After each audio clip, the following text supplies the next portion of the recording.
Welcome to the psychology section of the Harry Potter Academic Conference 2020. I'm Louise Freeman, professor of psychology from Mary Baldwin University, and I'm here today to talk about one of my favorite topics, humor in Harry Potter, and in particularly how the science of psychology helps us understand it. So Harry Potter is a wonderfully funny series that makes us laugh over and over again.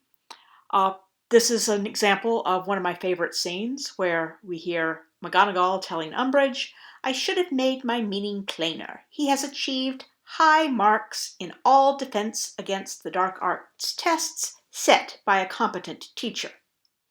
So humor generally has a target, and in this case, the target is Umbridge, and that makes us feel very good.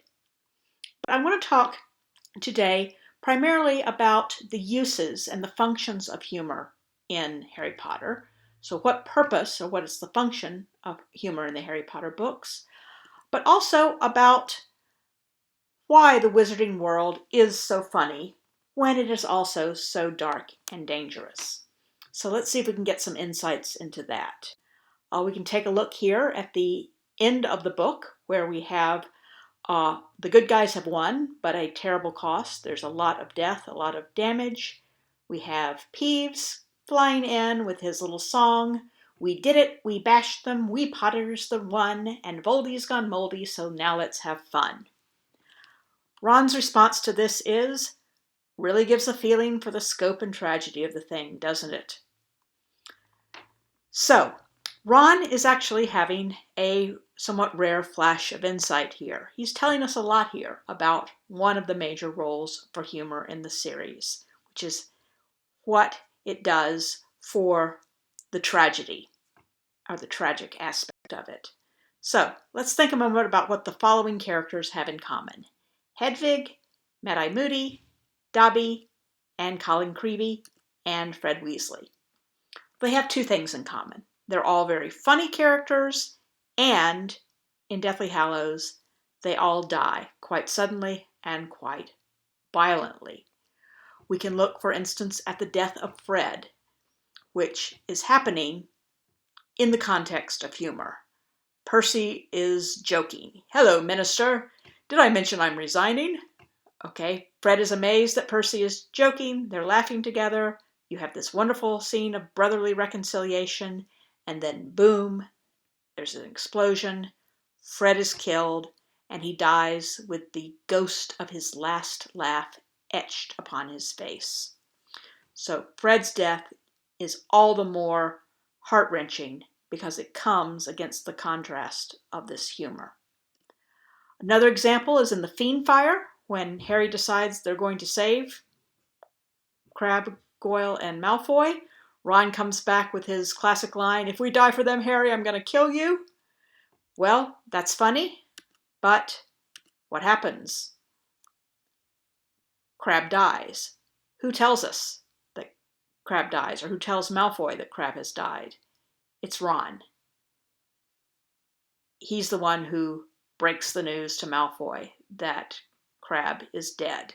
Now, it could have been any of the three characters, but coming from Ron, it's much more powerful because Ron was the one who was joking about this circumstance only a few minutes before.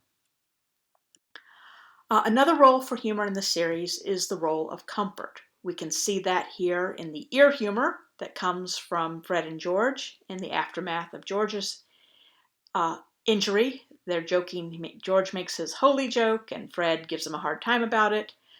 They are doing their Weasley twin joking thing, and that is comforting both of them. It is also comforting their mother. George says to her, "Oh, well, you'll be able to tell us apart now anyway, Mum." So they are joking in the midst of this very tragic situation and bringing comfort not only them, but to their mother. So we can see here the two major functions of humor: highlight trauma through the contrast with humor, and then it also helps characters cope with trauma, and in turn that also helps the reader cope with trauma. So, I want to turn now to some psychological hypotheses that help explain humor and show why they work so well in the wizarding world. The first of these hypotheses is the benign violation hypothesis. This was described by McGraw and Warren in 2010, and it states that humor arises from violations of rules or violations of social norms that are themselves actually harmless. No one can get hurt, genuinely, if it's going to be funny. Now, magic has the benefit of reversing a lot of damage. So, acts in the magical world, like someone falling off their broomstick and breaking their arm, that would really not be very funny in the Muggle world, can be funny in the Wizarding world because you can go to the hospital wing and get your broken bone fixed with a wave of the wand. Another example, skiving snack boxes. Taking something to make you sick is normally not especially funny, but when you can instantly reverse that with the second candy after you've gotten out of class, that is funny, and that makes this a wonderful product for Weasley's Wizarding Wheezes. Now, under the benign violation hypothesis, laughter becomes a type of false alarm signal. It tells us that the perceived danger is actually harmless. Wizards put that into very practical use. For instance, during the ridiculous spell, where they face their worst fear, they infuse humor into the scary thing, and they laugh at it, and that's what defeats the boggart. So you can make a very literal application of the benign violation hypothesis. There's also the reversal theory of humor, which was described by Michael Apter in 2013. This states that humor requires two elements: cognitive synergy, which is the simultaneous perception of two contradictory states, and then a paratelic state. This is a playful state of mind that makes this paradox or makes this contradiction enjoyable. Well, of course, the wizarding world is itself one big cognitive synergy. It exists, but it's invisible to muggles. And so what they see is not real. You've got this dual reality of the muggle world and the magical world. The wizarding world itself is also full of other examples of these types of synergies. For instance, you have Hermione's beaded bag, which can hold a full-size tent. You have this two-person pup tent, which then also turns out, if you go inside it, is a 3-bedroom flat. So when we cross with Harry onto platform 9 3/4 into a world where these types of contradictions are normal, we are entering an inherently playful realm that we're going to find humorous on multiple levels. Now, under the broad umbrella of reversal theory, you can classify humor into two different types: distortion humor and, as we'll see later, disclosure humor. Let's look at distortion humor first. So you have these two contradictory states. One is real and one is false or illusory. Humor in distortion humor comes through the false element. It's the false element that diminishes the target of the humor, that tells us who the joke is on. So when this false element, for instance, is an exaggeration or a distortion of the real thing, that is the type of humor known as caricature. When that false element is the absolute reversal or the opposite of the true element, that is often what we refer to as sarcasm. So let's look at an example of that. In Harry versus Snape, Snape says, "Do you remember that we were talking about nonverbal spells, Potter?" Harry says, "Yes." Snape corrects him, saying, "Yes, sir." And Harry comes back with, "There's no need to call me sir, Professor." All right. Why is this funny? Well, we have the real situation. Harry has been told to call Snape sir. He intentionally distorts this and presents this in a false way where Snape has just called Harry Sir. Now this makes Snape the target of the joke. He is diminished and it is funny. So this is an example of sarcastic humor. But distortions in the magical world are also very commonplace. You have things like transfiguration spells and polyjuice potion and all sorts of things that change appearances. And because we have all these magical distortions, we have a lot of distortion humor. Let's take the example, again going back to the boggart, let's take Snape's as the boggart. Now, if we muggles had a tyrant in our lives that we wanted to diminish, one thing we could do was imagine them wearing a ridiculous outfit, and we might smile and chuckle privately over that. But in the magical world, Lupin tells Neville to imagine Snape in your grandmother's clothes, and with the ridiculous spell, you don't have to stop with imagination. This image of Snape appears, and not only can Neville genuinely laugh at it, but the whole class genuinely laughs at this. So this is an example of a over-the-top distortion humor made possible by magic. You can also get these reversals of reversals, or what I call double distortions in a magical world. Let's compare, for instance, a Muggle exaggeration, where Harry calls Dudley roughly the size and weight of a young killer whale, with the description of Hagrid having feet in their leather boots were like baby dolphins. Now, the first time we read that description, we might think this is another example of plain old Muggle distortion humor. But, of course, turns out it's not. Hagrid's feet really are the size of baby dolphins, and that's because he's from a magical world where things like giants and half-giants exist. So a simple exaggeration is funny, but when that exaggeration turns out to be real, it's even funnier. And so this is what I call reversal humor itself being reversed by what we think an exaggeration becoming the actual reality of the situations. And this is only possible typically in a magical environment. The second type of humor we see under reversal theory is disclosure humor, which again, we have these two contradictory states, real and illusionary. But humor comes through the real element being revealed. And it's this real element that diminishes the target of the humor.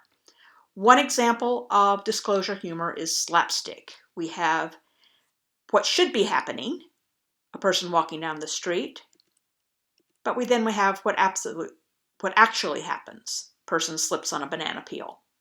Okay, and it's this real thing that happens, contrasting with this false occurrence that should have happened but didn't, and that's what targets our unfortunate victim here. That is slapstick humor as a form of disclosure humor. If we want to see that in the wizarding world, we can look at Umbridge confronting the centaurs. She believes that if she states that she's a ministry official and quotes regulations to them, they will respect her and go away and leave her alone. Well, of course, this is not what happens. Her yelling at them only enrages them further, and they wind up dragging her off. So it's that reality that diminishes Umbridge and makes her the target of this particular situation. If you want to look at other forms of disclosure humor, you can look at Dumbledore. His dry witticisms are often master examples of this type of disclosure humor. Take, for instance, when he visits Uncle Vernon, and Uncle Vernon says, "I don't mean to be rude." Well, this is false. Uncle Vernon does mean to be rude. And Dumbledore has no trouble disclosing this. And he says, "Yet sadly, accidental rudeness occurs alarmingly often. Best to say nothing at all, my dear man." So, disclosing Uncle Vernon's rudeness and the reality of that diminishes Uncle Vernon, makes him the target of the joke here. When you have a long and complicated story like Harry Potter, where the narrative is released slowly, there's opportunities for slow disclosure that amplify humor. So you can have, for instance, this sort of simple slapstick with the Weasleys pelting Professor Quirrell with snowballs. That's funny on itself. But if you later learn that under that turban was Lord Voldemort's face and they were hitting him in the face with their snowballs, that's even funnier. So narrative release gives you more examples of disclosure humor. Another example of disclosure humor that plays out over time is when the trio is in the tent. They're overhearing Griphook and friends talk about how Snape cruelly punished Neville, Jenny, and Luna for stealing the sword of Gryffindor by sending them into the forest with Hagrid. Ron's very upset about this, but Harry tells him, oh, Snape thought that was a punishment, but they probably had a good laugh about it. So Harry thinks the joke's on Snape here. He thinks Snape has the false belief that this is a punishment, but Harry knows the truth that this was not at all a punishment for Neville, Jenny, and Luna. He, in fact, feels relief because he said, as he says, he had been expecting the Cruciatus curse, at the very least. Well, the story unfolds, and we have to look back at the scene very differently. Turns out the joke is not on Snape at all here. The joke is on Harry. Snape did know the truth of the situation. He did know that this would not be a terrible punishment for Jenny, Neville, and Luna. And in fact, by sending them into detention with Hagrid, rather than turning them over to the Carrows, who did actually use the Cruciatus curse on students, Snape actually protected them. He saved them. So the joke here is not on Snape, it's on Harry. So again, through this long-term distortion, we see the reversal humor itself being reversed. And that, of course, makes it a lot more funny and a lot more meaningful in the long term. So, to conclude up here, laughter or humor serves two major purposes in the wizarding world. One, it highlights darkness and trauma through contrast and by juxtaposition. It makes dark moments actually seem, in some cases, darker, or certainly gives them more of an emotional wallop. But it also, of course, helps characters cope with the trauma and also helps readers cope with trauma. Psychology theories help us understand why the wizarding world is so inherently funny to us, so conducive to humor. One reason is that because magic can reverse most harm, it fits very well with the benign violation hypothesis. It also, of course, does a little bit more of that contrast. Those few spells like Avada Kedavra or Sectum Sempra that can't be reversed have a lot more power, pack a lot more punch when you have the situation where most harm can be reversed with magic.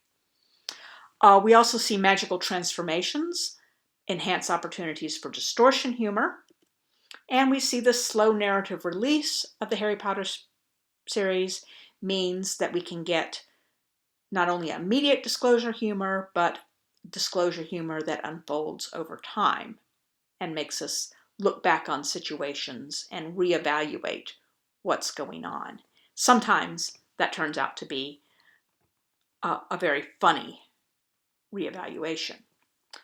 So in this magical world, we have a situation where humorous reversals can themselves be reversed, and that amplifies the potential and the power of humor. This is the sort of thing that magic gives us, and it's why I think the wizarding world is so seeped in this power of humor.